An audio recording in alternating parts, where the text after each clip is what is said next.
discover what's out there. Good luck, Constellation. You are go for launch.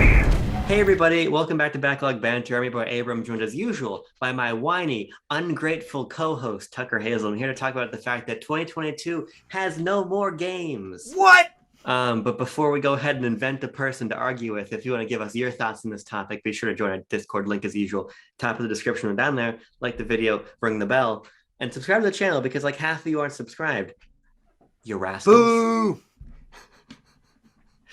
But Tucker, we are here to mostly argue against the person I invented. However, I have seen various like whispers in the wind of this thought. I believe Tony Polanco, who's a super cool guy on Twitter, I believe he works for IGN, was talking about how like post Elden Ring, the year looked a little bit empty for him. I know a lot of people are in that post Elden Ring and doldrum. Yeah. And I actually even Sacred Symbols boys, back at the beginning of the year when they were doing their here are the games we're most excited for in 2022 video, we're talking about, maybe the year looks a bit soft. And now, of course, Tucker, we did the incredible is the year Hoarder Sourced video about 2021, and it was a great discussion. So fucking Christmas coming early this year because we're back at it. What do you think? Is the year bad or good? So here's the thing. All right, a little bit of BLB inside baseball. We just finished recording our previously uploaded gaming video, which is our discussion on PlayStation Plus's revamp. And Abram was just pitching this idea to me. The idea that there are some people, whispers in the wind, talking about how now that we've gotten quite a few releases out in the first part of the year, 2022 is kind of weirdly empty going into this last half of the year, except if you discount Nintendo. If you're not a Nintendo fan, and he says this, and I'm thinking in my mind, there's no fucking way. 2022, this is the year of dreams. We're getting Splatoon 3 and Elden Ring and Horizon Forbidden West and Starfield. And holy shit. And then I'm thinking, okay, hold on. Let's rewind. Elden Ring, Horizon Forbidden West, Sifu, Ghostwire Tokyo, soon to be Lego Star Wars and Star Wars. These games have already released in the first, 3.5 months of the year. And if you are not counting the Nintendo releases, which are very consistent and are some of the highest profile releases for the rest of the year, there actually isn't that much to look forward to. Like, one, maybe two games every other month are on the level of something like Elden Ring or Horizon Forbidden West until you get to Starfield, which is at the end of the year. And, of course, this doesn't really apply to me because I am a Nintendo fan. I am someone who's a fan of all things across all platforms.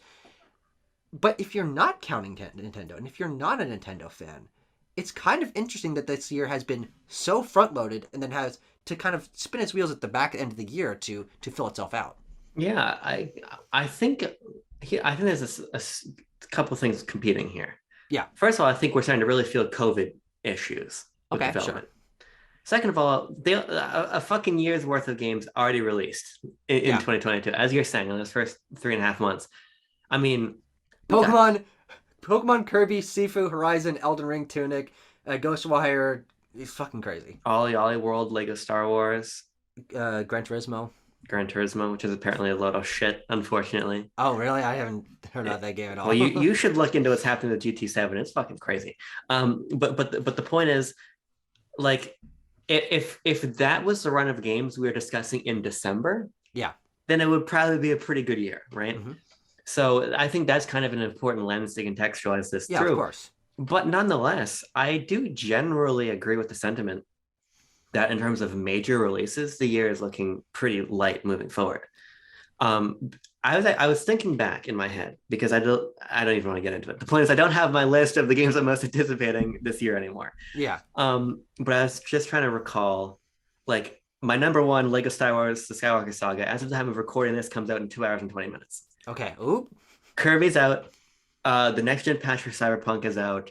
Mm-hmm. Legends Arceus is out. Ollie World's out. Tunic's out. Yeah. We're getting pretty close to most of my most anticipated games being out, right? Yeah. Sans the rest of the Nintendo stuff plus Starfield. Right. Well, that's what I want to get into. And because even in the case of the Nintendo stuff, I would say that I'm only massively excited for Splatoon 3. Okay. Oh, and Pokemon. I keep forgetting that's actually coming this year. Yeah. Goddamn, that's crazy. Massively excited for those two. The rest, Switch Sports, I think it's going to be a lot of fun to play with Jean and play with my sister.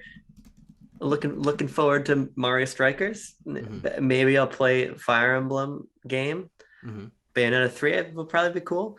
But I think that in terms of heavy hitters, even from Nintendo, I'm not sure that there are that many left. Sure, yeah. I mean, but that's also something to contextualize against most previous years in which Sure. it's been basically just one, maybe one and a half True. heavy hitters from any specific company. I mean, Yeah. there's examples that are not that. I mean, 2020 for PlayStation was great. You know, of course, 2017 for Nintendo, 2018 for PlayStation. Like there are certain exceptions to that, but this year overall, not counting these first 4 months that we've already gone through, is going to be up there for Nintendo specifically in terms of, all right, all these games are happening. But if we're talking about if you're only interested in the big stuff and we're looking at the layout of the rest of the year, it's surprisingly sparse. And so I react to your thing. I'm thinking, no, he's crazy. What is he talking about? But then I go to the Wikipedia article, which has each of the games that are releasing this year, the months that they're coming out, the days that are confirmed, and it does start to look a little bit strange, like a little bit empty. Like this summer, I actually have no big third-party games that I feel are on this level of an Elden Ring or Horizon or something like that, until you get to the fall, which is when Forsaken and Starfield and Gotham Knights and presumably Hogwarts Legacy, like these games start coming out at the end of the year. But the summer, I think especially, is surprisingly open. Yeah, and I mean, I'm trying to think, like, what is the big game of last summer? Was there one? I don't think there was. We'll have to look back. Summer tends... WarioWare. That was September. Summer tends to be... Oh, shit. You're thinking Mario Golf. That's a great point. That's a great point. I think there's a lull, but I think there's also a danger of us coming out the other side of that lull, and most, if not all, of those games being delayed. Sure. And that is, I think, the other major factor here. Yeah, absolutely. Because first of all, I think Nintendo's year, not from my perspective, because I'm a dumb motherfucker. You can watch my videos. You can find my thoughts about this somewhere on the channel. Breath of the Wild 2, for me, that's not that delay doesn't matter to me very much. Mm-hmm. But that's a huge loss for Nintendo. Of course, it's a huge loss for the entire year. Mm-hmm. So that's not great. I think that there is a distinct possibility that Ragnarok is delayed. Mm-hmm. I think that there is a likelihood, a majority likelihood that Hogwarts Legacy is delayed. Sure. Yeah. And I think that Starfield is on the precipice of slipping too. Yikes. And Starfield, by the way, post Lego Star Wars. So in 2 hours and 17 minutes, my most anticipated game of the year will be Starfield. Mm-hmm. But I just think that we're in big jeopardy of even the biggest titles that we still have coming. Yeah. Confirmed for 2022. Maybe, if not, probably 2023 games. Yeah, it's interesting to think about this in comparison to previous years, because when you look at 2022 as a whole, I don't think it's going to be a year that we're feeling was empty retrospectively, because we got such a heavy loaded first half of the year. And also, of course, we're going into this before the summer announcement cycle has happened. Of course. There are plenty of games that can be announced. They can be released within 3 to 4 months. Hype cycles can start. We can get a state of play. We can get a Nintendo Direct. Like, things can be filled out totally fine. But I think what's interesting to think about for me is that hype cycles for summer games should be starting now, or should have already started, and we don't really know what those games are. Like, the sparse few that are there are not on the level. But you're also right about the delays, because that's part of the reason why this next few run of months is so soft. Forspoken and Gotham Knights were both supposed to release within the next few months. Point. And obviously, that's no longer the case. So taking delays into account, what will happen at the end of the year, I do think that it's not going to be an issue, but I'm kind of glad that this was front loaded, because then I'll have a year to catch up on things that have already come out and pick up the things that I'm excited for. So at the end, I don't think I'm going to be disappointed at all, but it is interesting to think about 2022, one of these like magical year of dreams of games that, as people have been saying, might have a strange lull in the middle of it. Yeah, I think it's what's even more interesting is that E3 is officially canceled in person and online now. Yeah. And EA is not holding EA Play. Mm-hmm. Now we're not especially big EA players here, other than Star Wars, of course, on my side. Mm-hmm. But I don't think it's that unlikely. A lot of the other publishers like, yeah, no, we're not ready yet. Mm-hmm. Tom Henderson put out a huge report of Ubisoft. He literally is like, here's fucking 20 games Ubisoft is working on right now. Mm-hmm. But I can't recall if many of those are 2022. I really do think that this is the year where COVID is a problem. Sure. Not because developers right now are not able to get into the studio or not able to collaborate remotely, but because they weren't able to in the past. Yeah. And now the games that were really in an embryonic state or were just trying to get off the ground, Yeah. now are way behind schedule. Mm-hmm. So I do think that this year is probably going to have an issue of pacing.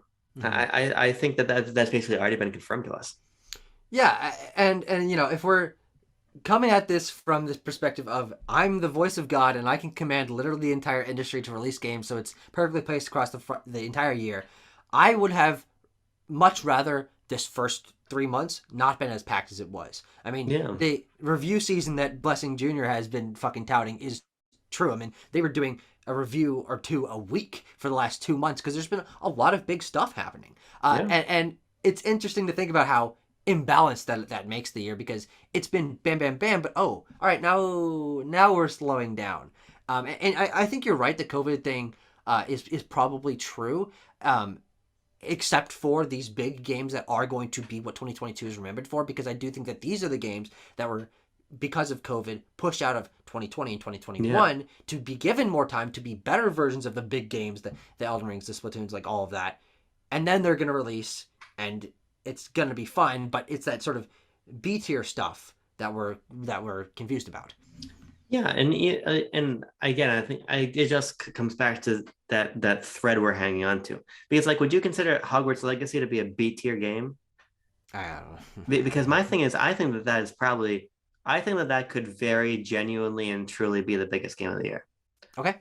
Oh, beyond a shadow of doubt. I mean, Harry Potter is fucking huge, and a Harry Potter game of an actual quality, especially because it's coming to everything, including Switch natively, could be fucking enormous. But if that game misses, that's a big loss, right? Mm-hmm. So I do have to wonder, like, maybe it's the big stuff that's in danger too, because Bethesda can afford to release Starfield later. Like, yeah. You know, have got fucking Redfall coming out this year. Maybe that's the other thing. Like, we before we started recording, you're like, well, let's talk about the stuff that's confirmed. Yeah. And confirmed, I think, means a lot of different things this year. Sure. Yeah. And because I'm a fucking psychopath, I've been worried for the past 2 weeks. Like, what if Lego Star Wars they're like, sorry, we need like a little bit more time. Mm-hmm. Obviously, it's not going to happen because the game's gone gold. It was in reviewers' hands. It wasn't a problem. Yeah.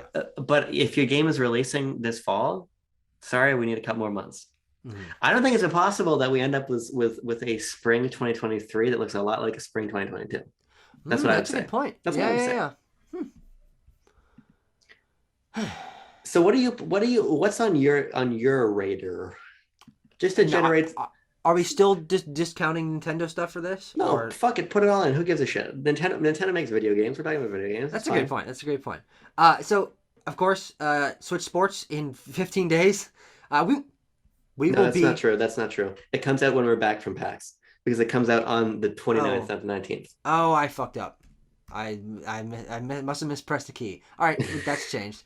But 2 days before that is Stanley Parable Ultra Deluxe, which is a big deal for me, but not a big deal. Let's clarify that. And then for a long time, it's just the Nintendo stuff, because I'm excited to and interested for Mario Strikers. Yes, Abram. Do you have a list of the games? Can you just start reading shit off? Do you have a? Oh, well, I don't have a comprehensive, like, things I'm. Okay, sure, that's fine. Interested. So a list of relevant games. Yes, great point. Stanley Parable, Switch Sports, Mario Strikers, Valheim World Warriors, Xenoblade 3. By default, all these Nintendo games that I'm interested in as a Nintendo fan.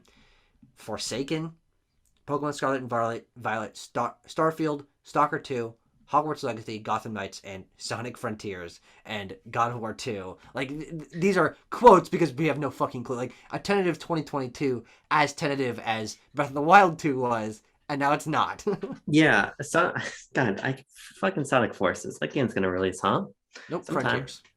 Oh yeah, Sonic Force already released. There's need to worry about that game being delayed. It's already on your console. Um, see, I don't even think that's a compelling list of games for me personally. Sure. When you read it out that way, I will certainly try a lot of that Nintendo stuff, of course. Yeah. But the ones that are actually exciting to me, I give like a hell yeah to Switch Sports and Strikers. Mm-hmm. But it's really only Splatoon 3 and Advance Wars I'm like, hoorah for. Then you look beyond that.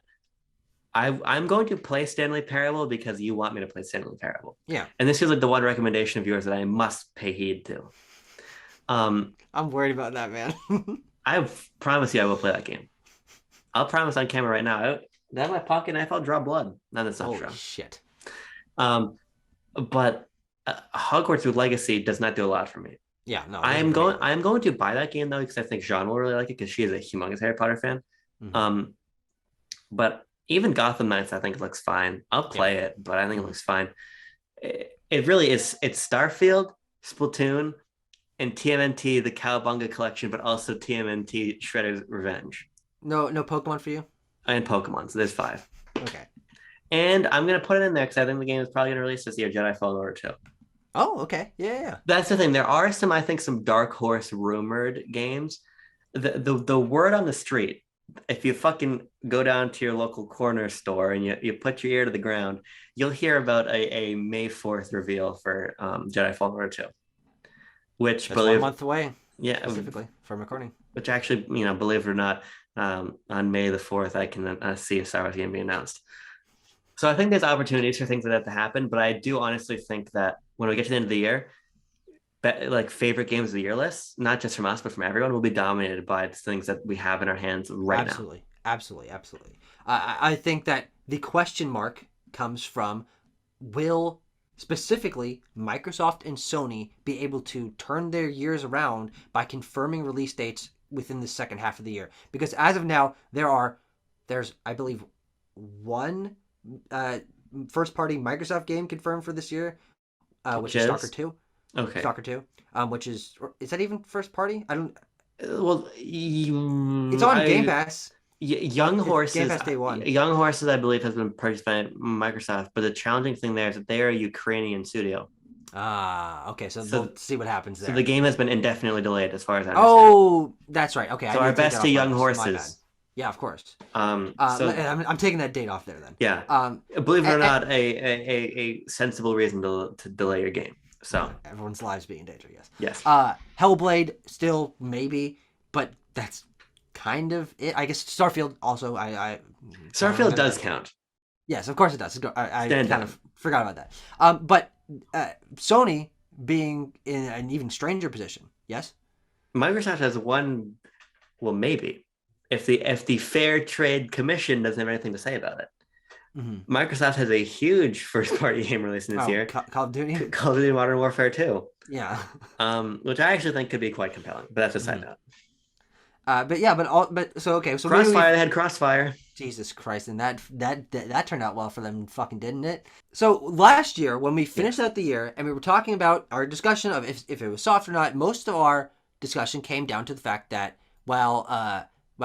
Xbox was doing one of their best years in recent years. True. Both Nintendo and Sony, at least for us, were flagging in a few regards, and especially Sony, releasing just 2, maybe 3 first-party games over the year with like maybe 1.5 of extreme substance, and then Nintendo for us failing on quite a few of the games that we thought would be the big pillars of the year. But now Nintendo not a problem, Microsoft may be a problem, maybe not. We'll see.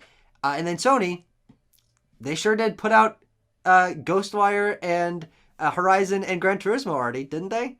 And Sifu, technically. Oh, yeah, well, sure. Is that not on anything else? I can't even remember. It's on PC, but it's a console exclusive. Okay. And they put a lot of weight behind it. Sure.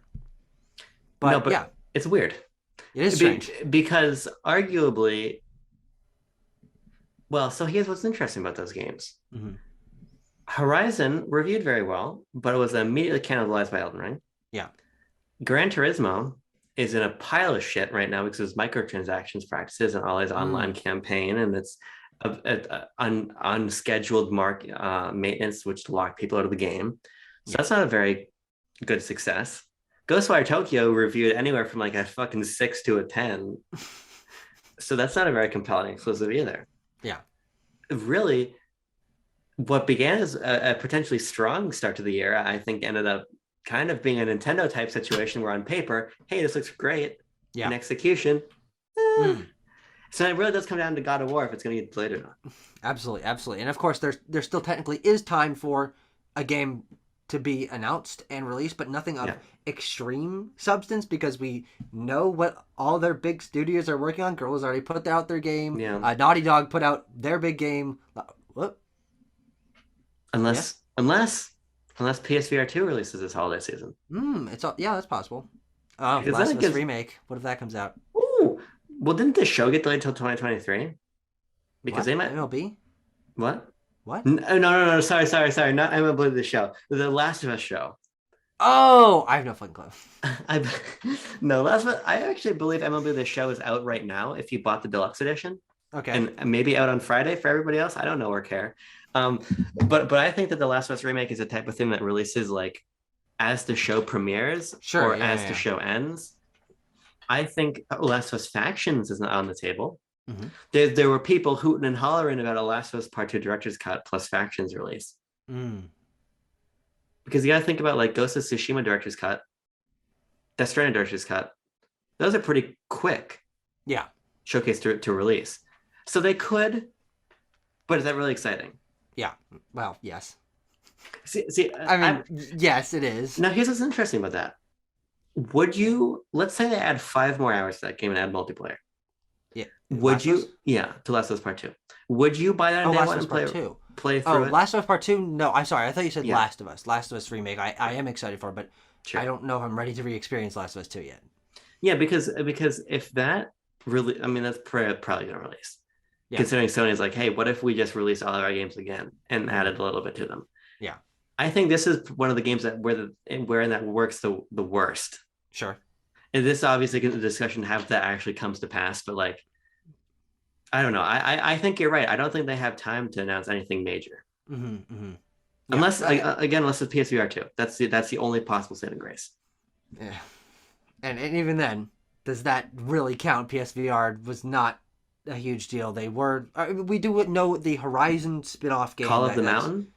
I think maybe Call of the Duty. Probably. But that if they have that and another game of that caliber, maybe this is a bigger deal than I'm letting on. But I'm in my mind, VR doesn't particularly factor in unless it's fucking like Half-Life Alyx. But that's interesting you say that because I believe in 2016. PSVR was their big holiday thing because they released in October. And I don't think they had a big holiday game other than that. In 2016? Yeah, I don't think so. But when did Uncharted 4 come out? May 2016. Okay. So yeah. Because I played that instead of going to prom. That's a fun fact about me.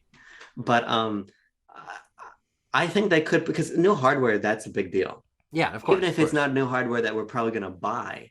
Mm-hmm. So if Sony seems to want to position that as a big deal. Mm-hmm. So, but again, I don't know.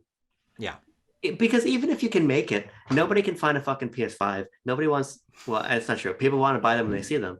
But nobody wants to spend $500 on a headset for a fucking $500 console that you can't even find in the wild. Yeah. What the fuck, Sony? It's tenuous. Mm-hmm.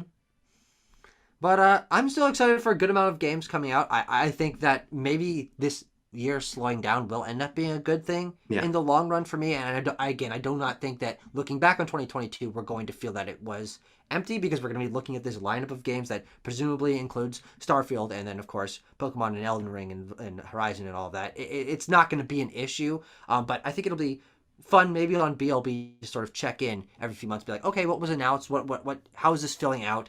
Is it going to fill out? And by the end of the year, do we feel that in retrospect this down period was an issue or not? I think it'll be really interesting to look back and see how many reviews we do. Mm-hmm. Sure. That's what I'm curious about because I'm trying to think because like I said, obviously we'll review the Nintendo stuff, but like, what does BLB really care about these other games? Mm-hmm. Would we even review them in the first place? We fucking have a Marvel show. We didn't review Guardians of the Galaxy, so maybe it's not a great barometer. But no, I think it's certainly something to check back in on. Mm-hmm. Especially we revisit this not even December, but in August, after people have had the chance to have their showcases over the summer. Yeah. And announce things So for holiday. we will presumably pretty concretely know what the holiday will be like. Because if we make a video on fucking August 29th and you haven't announced your game for November, your game is probably not coming out this year. No. Industry, watch this video. Take notes, of course. I'm looking at you, fucking Mark Cerny. Humberto Take Two. Where's my Bully remake? Have you looked in a mirror recently? Oh, little piss baby tiny ass mirror.